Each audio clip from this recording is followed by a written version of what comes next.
Hello, my fellow readers. This is I, Dark Symphony 777, back with another fanfiction reading. As always, a link to the story will be in the description below. Please like the video, subscribe to the channel, click on that bell for notifications, and leave a comment in the comment section below on your thoughts of the video. So, I had nothing planned for this week because I was being overworked and my body was like completely in pain. And so I decided to just look online on like random site, on like the random either fanfiction or FanFiction, and I came across this Blank Sheet by the Psychopath. I bet you're wondering why this story. That's why. That's freaking terrifying. That has to be one. Oh my god. I don't know who did this artwork, but god dang, that is good artwork. That is creepy. So, okay. The story is written by the Psychopath. And I thought, why not? I literally have like nothing planned. I've been like so busy with everything going on. Let's just go into it. To learn, but not to understand. To be, but not to become.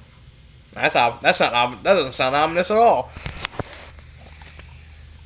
It had been 100 days since Charles started wishing on the piece of paper with the purple unicorn on it. There was no reason for Charles to do some sort of ritualistic action, as many other scientists knew, regardless of their specific scientific area of expertise, didn't believe in such things, disregarding them as superstition. However, Charles was neutral about the idea, noticing miracles happening on a wish every now and then. She was just curious to see if there was really outside forces that interacted with humans' plane of existence, or if it was all a bunch of hooey. The woman put everything to it all being made up. What else could she do with her spare time? And it was fun, anyway. Just the idea of it working was good enough to make her all giddy inside. Today, she looked outside before wishing. Some planets were supposed to appear in the sky during the day, prompting an idea that ancient cultures took these as signs of their gods. Charles shrugged and started wishing really hard. She worked in a specifically designed facility built into the mountains. The facility possessed many windows along the frontal wall to ensure its employees didn't go crazy from feeling locked inside. Its appearance would pull back like steps every new floor, creating the appearance of a rounded stairway up a mountain. The lab Charles was working in was fit with large white tables. Its walls were lined with enclosed shelves and cupboards. The wall adjacent to the corridor outside was lined with reinforced windows, letting anyone see inside the lab in case an issue occurred, or if the scientists were too lazy. On one of the lengthy tables was a drawing of a lavender unicorn. Charles printed from the internet. It was part of her little experiment that became more of a hobby over time. It always remained stationary on its resting surface, and the woman wondered whether she should take another piece of art from the internet and see if anything would happen with that. Given the time, the scientist had researched information on the character she chose and printed what she could just in case. She was extremely bored, but liked to explore every scientific area she could, even if this one scraped along the edges of even quantum possibilities. But today, that work paid off. Alright. After wishing, Charles was drinking a cup of coffee and gazing outside of the windows to the distant hills, wondering what it would like to be camped there. But her thoughts were interrupted by the sounds of paper ruffling. She brushed it off as one of the colleagues straightened out a stack of papers in the hallway and returned to her daydreaming. She was interrupted a second time and started to become suspicious. But the third time, she knew something was up and spun around. "Who's making that sound?" she yelled out. No one was present. When she heard the sound again, she noticed a shape move in the corner of her eye and looked toward it. The paper on her table was moving on its own, and a large bulge was protruding from it. Cautiously, she crept closer just to flinch when she saw it bounce again and the bulge get bigger. It was the back of a head, judging by the dark blue follicles and the two magenta and purple stripes going through it vertically. Charles could feel her heart pumping and a weight forming in her heart and her throat. She couldn't believe what she was seeing. It was both terrifying and exciting. No! Oh, dang. After all... wait, where was I? Yeah, okay. So the figure took about 15 minutes to climb out of the piece of paper and finally rest on the table. The paper itself slid off its surface and floated gently to Charles' feet. All that was left was a dark outline of where this character should have been. The scientist couldn't understand what happened, but she was extremely excited. How did wishes do something like this? How do they break the laws of reality? Will this Twilight help her understand? After all, her note indicated that this character quite liked her science and thought rationally as such. But would she eventually come to question her own existence despite being there in the flesh? Science's joyful smile slowly faded when she started to notice that the pony had not moved from its spot. It was slumped in pace like a stuffed animal, still unsure of what to make of it. Charles extended her hand out, occasionally pulling it back, finally poking the pony on the back. She was very soft and clearly not made of paper. It's already implied many a theorem, but that wasn't important right now. Hey, you okay? Are you alive? Hello? Charles walked around to see the face of this character, and her face bore the look of pure confusion. She bent over to get a better look at the creature. Twilight, as the pony was called, was showing no signs of life. In fact, her eyes were half closed and looking off the sides of the floor. Her head was tilted onto her right shoulder as well. In fact, her legs weren't even their hooves, haphazardly folding in over each other and just remaining in place, folded and twisted in a painful manner without rhyme or reason. The scientist leaned close to see if she wasn't just hallucinating or drank too much coffee, because logic. She jumped back almost 10 feet and clenched her chest in panic when Twilight's eyes darted towards her and opened fully. Ah! Charles shouted. When she regained her composure and relaxed, she walked toward Twilight and smiled. She needed to start an interaction first, then note everything going through her mind after. Hello, Twilight Sparkle. I'm Charles. A scientist? Twilight continued to stare, making Charles start to feel uncomfortable. I saw that you were extremely fond of scientific studies and observation, and I thought that maybe I could introduce you to some we have over here and see what you think. The pony remained immobile, disturbing the scientist. It was like looking at a doll from a horror movie biding its time before going in for the final strike. Do you even know where you are? Can you even talk? Twilight did not react at all. Charles started thinking on how to get through to the pony. Was she too shocked to react, or was there something the scientist was missing? I am Charles. Can you say that? Charles. Twilight watched the scientist's lips as she moved them to form the required says with as much exaggeration as possible. The pony imitated the lip shapes but not the sounds. Something isn't right here, Charles thought to himself. Maybe if we had you move around, get the blood flowing in your body. She picked up Twilight in her arms and came to the realization that she was soft and smushy. Well, she's a pony. Forcing her to hug Twilight and squeak like a little girl how cute and soft a tiny pony was. I get that way sometimes with my Mawa plushie because she's adorable. And then she eats me. She was happy no one was around to see that little moment of weakness. Twilight was about as big as a golden retriever, but quite light for her size. Strangely enough, the woman was in no way super strong, but she had no problem holding the pony and directing her to the ground. Twilight let her legs go limp and flop around like purple sausages and gained no resistance whatsoever. And when placed on the ground, she flopped over onto her head and tilted onto her side. Looks like I had to start teaching her everything. Maybe the Passover was too much of a shock to her system. Reattaching her should be enough to cite her memories to return, Charles noted. She stood upright and punched her palm. Right. Start with movement. Sometime later, another scientist came walking through the halls to witness his esteemed colleague teaching a strangely colored equine creature how to walk, and it seemed to be wearing fruit. But there was another thing going through his mind at the moment. He burst to the door and pointed at the pony. What the hell is that? How did you break through the door, Mark? Charles shouted in response. Mark was something akin to a bodybuilder despite being a biologist, proving that brawn and brain can work in tandem in the same entity. He never kept his brown hair in good condition, although he did keep it short. He was extremely against the creation of new creatures or anything resembling playing God. He simply detested that. What is this thing? Mark angrily picked up the pony by its neck, and then only looked at him with no expression on his face. Better be a robot. It's not... Yes? Came through a piece of paper? Mark's eyebrow twitched. He calmly placed the pony back on the floor. Really? You're trying to pass off your I was wishing thing off. Well, it's true. The paper she came out of is on the table.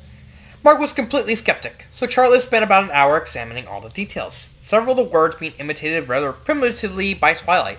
The pony's actions and behavior were enough to convince Mark, but he didn't like the implications.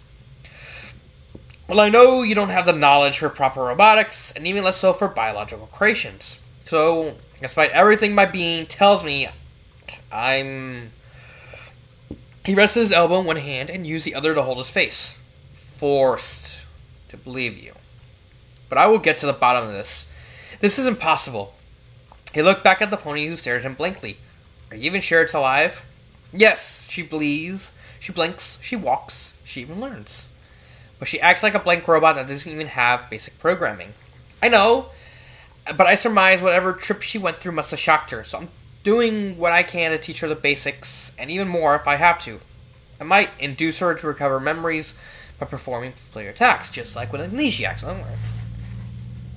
Mark ran towards the door, but turned around before forgetting.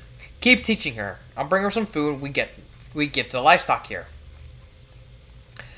Charles turned back to face Twilight, who stared at her blankly. Twilight could walk on her own now, and only time would allow her to do it properly. But what else was there to teach? Well, there was more private matters, but that came later. Speech! That was the one thing Twilight needed to do, and actively attempted to perform. So it was logical to help her by using basic words first, and having her repeat them. So Charles took a piece of paper, a pencil, and started to write down everything she could think of. She held up a piece of paper to her face and said, Charles. Can you say Charles?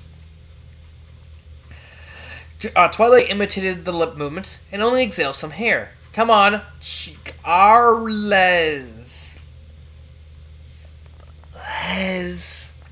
The scientist scratched her neck in sight. Well, it's a start. About an hour later, Mark came back with a wheelbarrow full of hay and vegetables. He dumped the contents on the floor in front of his colleague and wiped his forehead in sweat. So, how are we going to do this? The others will be interested as well. Well, we can start where we only know about her. At least we can teach her how to live. Mark stared at Charles with shock. She's that blank? Yes, but she learns quite fast. It's strange. Hello. Twilight waved at the man. Huh. Where will she sleep? Here. Where will she do her thing? The bathroom down to the... Oh. Well, I guess we can train her to hold it until lunchtime or sneak her through. Charlotte smiled sheepishly. She's the size of a dog. You can't just tuck her under your coat and move on. Find something. Mark shook his head in disappointment. We'll have to reveal her to everyone here. Anyway, there's rarely a moment where this place is empty. You know, most of us kinda live here. Charles lifted a finger to protest, but quickly lowered it when nothing came to mind. Right. Shoot. Fine. We'll relieve her to everyone later on. She could become a mascot of sorts if we play our cards right. But go trying to explain where she came from a piece of paper. The entire week was to be devoted to teaching Twilight the basis of language skills and potty training, as someone would call it. The activities of the two scientists didn't actually go unnoticed by the rest of their colleagues, nor by security. These two never really did anything wrong to date, so it was thought that they were just performing a joint experiment. So they were closely watched when leaving the lab. Twilight was extremely absorbent when it came to learning new things, and she learned them quickly. Charles noted that this was part of the pony's description on her papers and thought it was meant she was becoming herself again. However, the unicorn could not perform magics, nor could she remember her life. But it was a start, or so Charles hoped. When not instructing her project, the scientists would perform various experiments as demanded by other labs, and noted the results. There was times when the woman could use a dead specimen for experimentation and dissection, while other times, much to the disgust of many groups in the world, she would use a live creature just like a rabbit, and Twilight seemed to be getting a growing interest and fascination for experimentation. She used to only read the books brought to her by Charles to try and learn, on her own, on how to read when Mark wasn't there or Charles was too busy. Barely 3 days later, Twilight became known to everyone in the facility, who took Charles' explanation with a grain of salt. Their reactions were practically identical to Mark's. They were all in disbelief. But many of them conducted basic tests on the unicorn. Blood samples, follicles, scent cells, and other less interesting things. She was indeed real and made of flesh and blood. Since then, as expected, she became somewhat of a mascot at the facility and only slept with Charles for many reasons. "What are you doing?" Twilight asked the scientist. She was too small to look over the tables, so she would sit up on her hind legs and use her hooves to stand up and look over the edge of the table. "I'm trying to get this pig skin to become pale white, but I can't seem to get the compounds correct. It would help us sterilize bacteria on some meats, so we can at least see it remove the coloring from the epidermis. That would at least indicate it gets down to the needed levels, although it would still be a bit too strong." Charlotte went back to her notes, kept near a sink, and started to mumble to herself. Twilight, however, was starting to find an interest in the experiment and looked at the contents of the beaker. The contents were slightly pink-tinged and very smelling. The pony scrunched her muzzle at the scent of the product and started to think to herself. The scientist snapped her fingers and ran over to get whatever she needed, leaving Twilight with the notes. Pushing a box toward the sink allowed the little pony to hoist herself over the edge and look at her goal.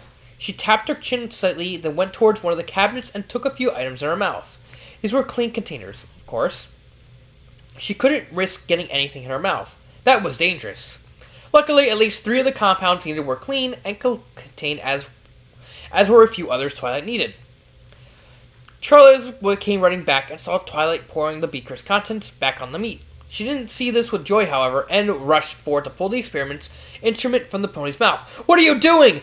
I told you it was dangerous. Chemistry grammar error right there, is extremely dangerous when you don't have the right protective gear, and your mouth is certainly not protected." Another grammar error. Twilight went slightly and pulled herself slowly away.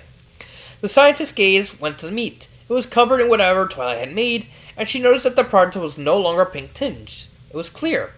The meat started to simmer slightly, but turned white in the process. Charles extracted a small piece and placed it under a microscope, noting that most of the bacteria on the meat had disappeared, as did many of the coloring agents laced to it. That's amazing, Twilight! Twilight's eyes perked up and her tail started to waggle ever so slightly. "What did you do?" The Labrador unicorn rubbed the back of her head. "Well, I just added more of this into the solution. It was too acidic and didn't mesh with the pork's composition." Charlotte's praise and Twilight's joy were all seemingly well placed. After a while, the scientist started bringing her new pupil some books and basic scientists, then advanced chemistry, biology, so forth. They were things that amazed the young pony. After all, she was but a week old. However, Twilight's quick upbringing and teachings weren't exactly helping her enthusiasm when her whole new world was not but the 37th floor of an isolated facility. And when you start to want to explore more and are trapped, well, the second law of thermodynamics can be applied to one's mind. 3 weeks and several experiments later, Twilight was left to her own devices in the lab. She wore a white coat clearly too big for her and dragged along the ground. Safety goggles were also too big for her face, and a special arm used to grab things from afar. It was quite useful for a pony with a limitation of dexterity. Charles was with a group of scientists working on a project Twilight didn't know about or understand. Either way, Twilight was becoming increasingly interested in the concept of evolution and adaptation. Biology seemed to have become her point for it, and she was trying to figure out every conceivable way to improve upon the body and its survival. Regeneration was but a start, and the product worked well on plants and the occasional lab animal when properly modified. She just needed something else. But what? Charles did seem to get more and more excited the bigger the object the substance worked on. It was bigger than a live rat. "I'm bored. I don't know what to do." Twilight leaned against the giant table and slouched onto her back. "I got nothing left to test and no new solutions I can think of." She started to think to herself. What would Charles do? What would be the best solution to this corruption? This lack of resources? While she thought, Twilight noticed one of the specialized cleaning crew coming into the lab for weekly disinfectant and thorough cleansing. The man was about average height for a human, as far as Twilight knew. He was wearing a yellow biohazard suit for a reason that eluded Twilight, yet he still carried basic cleaning utensils and products. The tiny pony hid behind a counter on the table and watched the janitor clean the marble surface of her hiding spot. They've all been trying to help the human body improve itself. I know what I can use now. The unicorn poked out from the corner and garnered up the cleaner's attention. "Hello, human." "Oh, huh?" The man looked over his shoulder. "Oh, it's you, Twilight. It's you. Hello, Twilight." "Guess what?" The janitor sighed. Twilight was known to be extremely energetic and a bit too enthusiastic in her work, even for the scientists at the facility. "What?" What? "I found a new specimen to try the various concoctions we made." "Oh, yes. I'll use you." "What? Wait, what?"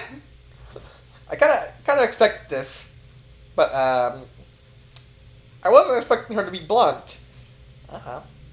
"What?" the janitor shouted. "Yes, it's perfect." Twilight cheered. Charles always liked to get onto bigger subjects when testing her chemicals to see how they work. "And I bet that, thanks to your help, I'll be able to test your theories and improve on human physiology. You'll be the first to evolve faster than anyone else." Twilight sat on her rear and gleefully put her four hooves together and smiled at the panicking janitor. "But I don't want you to experiment on me." The janitor swung her arm at Twilight. "Get away from me!" "But Charles, Mark, and the others always said to look toward the future and the betterment of mankind." Twilight powdered and her eyes widened. "You're going to embody that." "I don't care!" Twilight looked down in sadness, then poked up when a realization hit her. "Oh, you're just testing me. We're all going to be better off for this. Plus, you won't be hurt anyway." "No!" The janitor tried to punch the pony away from them, but Twilight dodged and kicked the janitor in the stomach, punching out all the air in their lungs. The unicorn was certain that it was all just a way to teach her how to acquire her own subject when let into the rest of the facility. She tied the human down onto the table and clapped her hooves proudly together. Who wouldn't want to do this for science, she thought. The others do it all the time. All the time. And some have experimented on human cells. They'll be so happy when they see I've used a real human and fixed everything that wouldn't work. Several hours later, Charlotte returned to her lab to take her things and return to her dorm. But what she saw shocked her. There was a man on the table littered with needles and seemingly dead. On closer observation, he was breathing, but barely. "Twilight! What did you do?" "Oh, hi, Charles. Look, doing science, and I'm using your creations on a person. I can safely say that." Twilight's gleeful demeanor degraded to an embarrassment. Only two of them had partial success. No L right there. "Why did you do this?" "Because you and the others always did that. You went further than what was asked so you can get breakthroughs. But we don't." Charlotte passed her hand through her hair and groaned. "We have to get him to the red filter." Red filter? Twilight wondered. Scientists placed the janitor on a trailer and ran out the lab. Twilight, intent on knowing what the machine Charles mentioned was, started going through all the cabinets where books, notes, and documents were held. Finally, one of them had the answer. The red filter was an experimental medical device developed in this facility as a means of extracting the blood of a subject and temporarily injecting their veins with a synthetic substitute. The blood would then be scanned by a gigantic filtering machine, would extract any alien substitute present in the blood, which shouldn't have been there to begin with. The blood is then returned into the body while the substitute is extracted in an identical manner to the blood. It would also be a way to clean the blood of healthy patients and would usually last a few minutes under anesthesia. That's actually a really cool idea. I mean, that would legit revolutionize the medical field forever. That would be like, "Oh, you're poisoned? We can just use this." Unless it's like venom in the middle of the desert. It's like, "Alright, inject 20 cc's into the arm." While Twilight learned about the marvelous creation, Charles, Mark, and many of the other scientists on the floor came stomping into the lab. Glaring at her, the pony lowered her books and looked at them cheerfully through the tiny hole she made in her book fort. How did she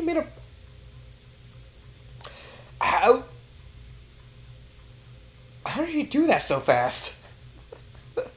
How did she do that? It's like, "We're gone for 5 minutes. How did you do this in 5 minutes?" Books! I like books. "What?" she asked. "What you did was an act of unspeakable atrocity," Charles said. "Huh? Why?" Twilight tilted her head curiously. "Because you don't do that on people. That's why," Mark scolded. "I don't see why. I've watched you all, and you always said that you'd like to go one step further to better humanity. I thought you wanted to do that anyways.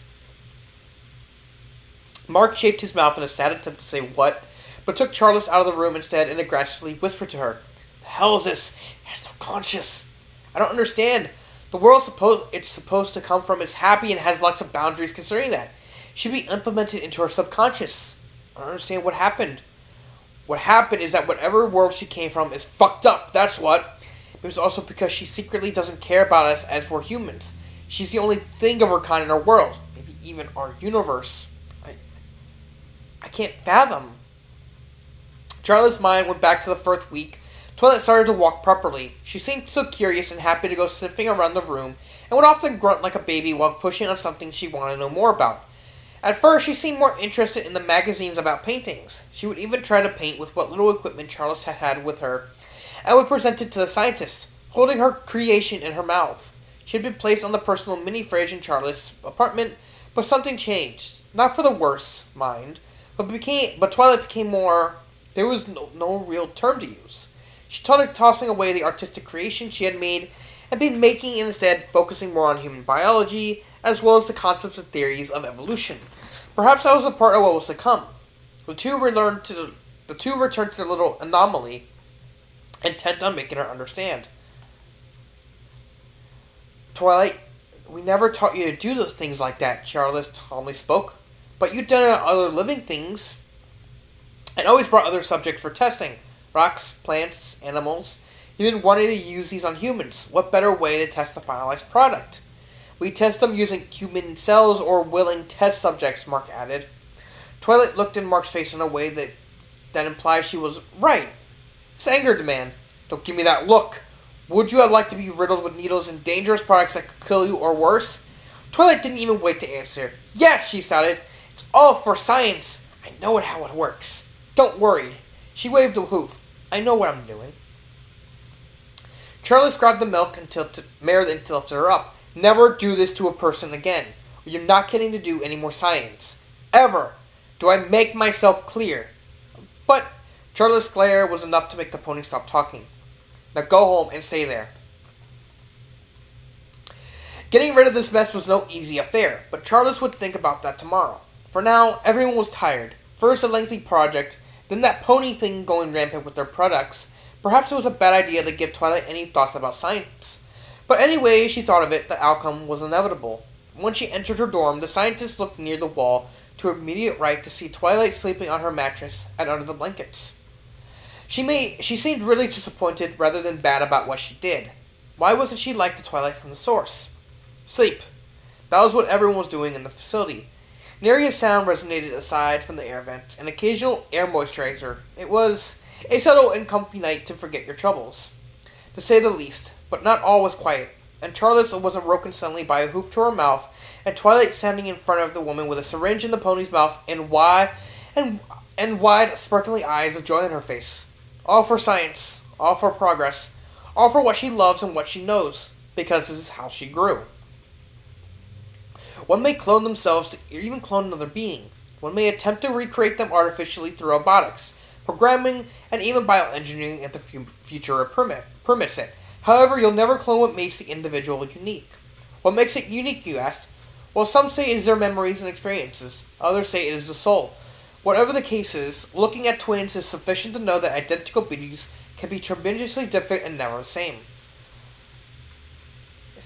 It's rushed? This story seems rushed? Maybe because I didn't want to repeat scenes with other characters was going through the main themes of the story rather than play it out of a series. I mean, like, this is rushed? Wait.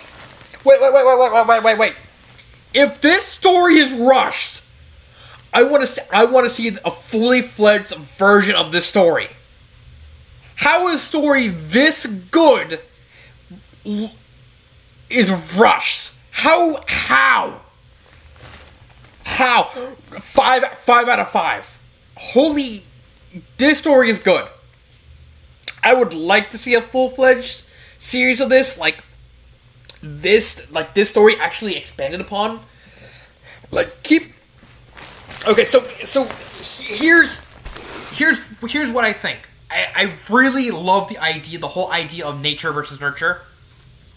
because that's what the story was going for. Like, you have the scientist who's going onto all this preconceptions on, it's Twilight from a piece of paper. She's like, oh, she's from this cartoon about ponies, about friendship, but when Twilight comes, she's basically a blank page, hence why the name is called Blank Sheet.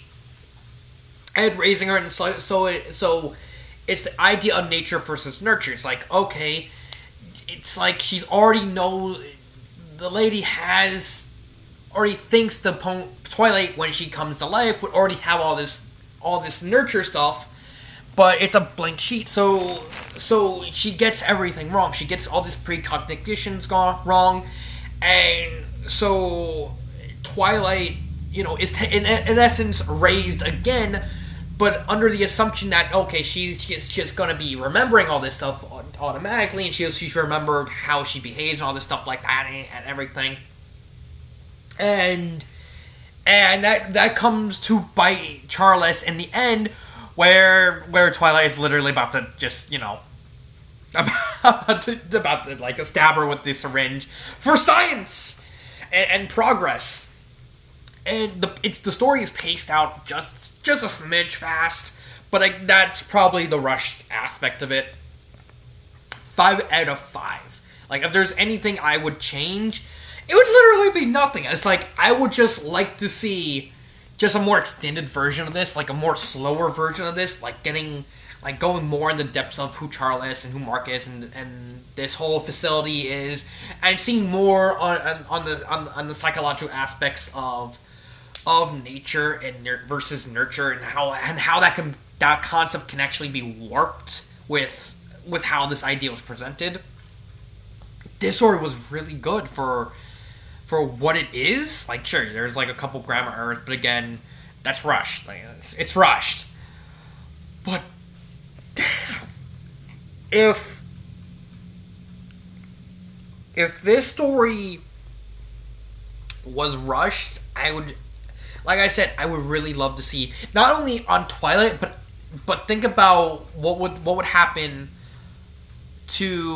with the other main six. Like, what would happen with, say, like Applejack, like Applejack's like Applejack is like the same thing happens with Applejack, and except it's on a farm instead of a science lab. What would happen? Or Rarity, like some hoity-toity fashion designer, like, does the same thing. What would happen with Rarity? What would happen with any of them? The idea of this is actually really, really cool. And I would genuinely love to see more of it. I would love to see a full-fledged story of this. Like, I would review it. Like, probably, like, honestly, if you do the full-fledged version of this, it'd probably be like 10, like twice, 3 times, who knows how many times longer than this. Because, there's so much you would have to do and add. Like, you would have to add who Charles is, what the facility is about, Mark's relationship with Charles, like, all these different dimensions, and it'd be, like, so freaking long. I would predict, if I had to predict, it'd probably be in, like, 70 to 100,000, maybe more. Like, because you would need, like, so much build-up before Twilight kind of goes off the deep end, because yeah, it's rushed, because, it's kind of rushed. Like, again, that twisted nature versus nurture idea is just so dark, and there is so much potential to be done with this core idea. There's so many things that could be done that it's just astounding. Like, it's when I did the review on the Invader Zim and Gravity Falls, whereas, like, with that story, like, all the things that I could say would have been more for the sequel, but with this, anything I could say would be more just would literally just be expanding it. Like the idea is good. You have the characters, you have the core concept and the core plot. You have everything already there for a very, very good story. It just really it just needs to be expanded on. Like, I would, if I had the money, I would even pay the guys, like, here's $10, dude, please expand it. That's all I got, $10. All I got is $10. Just expand it. You can do whatever you want, please. Do it. Here's my money. Shut up and take my money. But good God. And honestly, this sentence, not only this sentence kind of epitomizes the whole idea, but this phrase right here, like these couple sentences, I don't know if he thought about them on the spot or these were like a quote he pulled. But they're emblematic on the whole theme of the story. And it was that good. Like, I really love this. I really love this idea. And the thing, I got this from just randomly looking at this picture. Because this picture's creepy. He probably, I bet you, I don't know if, like I said, I don't know if he commissioned this picture. But he probably, I'm gonna assume that he saw this picture online. It's like, I got a knife. It's like, my creative juices are flowing. I got it. Oh, this is a 5 out of 5. And the thing, this is a 5 out of 5, and this is rushed. Think of how good the story could be if it's expanded. Like, that's insane. That is Blank Sheet by The Psychopath. Okay. This has been Dark Symphony 777, and cut.